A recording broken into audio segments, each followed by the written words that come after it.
大家好，今日咧我哋講下點樣同呢一個女性去做我哋嘅銷售嘅演繹，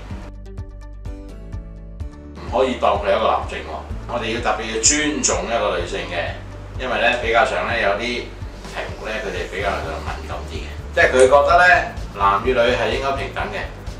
咁無論你心目中係點樣諗，嗱你都要咧講到咧係男女要平等喎。大家咧係要注意我哋嘅儀表。同埋我哋所用嘅言語，喺用嘅言語裏邊咧，你千祈就唔好咧講啲粗言穢語，或者咧係説者無心，聽者有意咁講啊嗰個女人啊咁樣。咩叫嗰個女人啊？呢位女士應該講。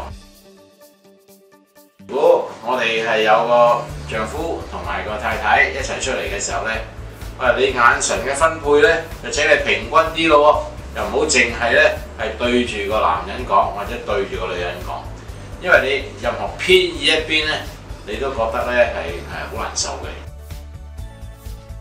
而家呢個社會上邊咧，其實有好多咧都係呢個 husband 同埋個 wife 一齊出去做嘢㗎啦。你唔好以為咧，即係所有女人咧都喺個屋企裏邊係照顧家務啦。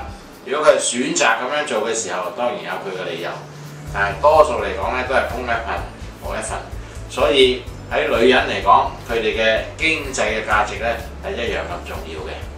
嗱，呢幾點咧，希望大家記住。拜拜。擔心冇客見，你擔心揾唔到生意，擔心你自己口才唔好，又或者已經同你自己團隊或者你上司唔夾。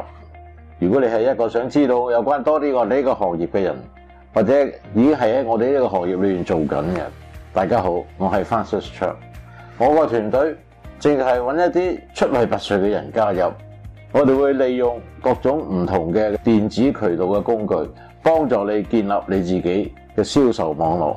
我哋都會利用公司多元化嘅電子工具，解決客從何來嘅一個問題。我入行都快45年啦，我係利用呢一個開放、積極同埋協助大家嘅一個精神去領導大家嘅。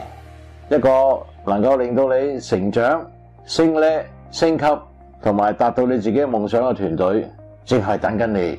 或者你用呢一個電話或者呢個電郵，而家即刻打俾我，等緊你啊！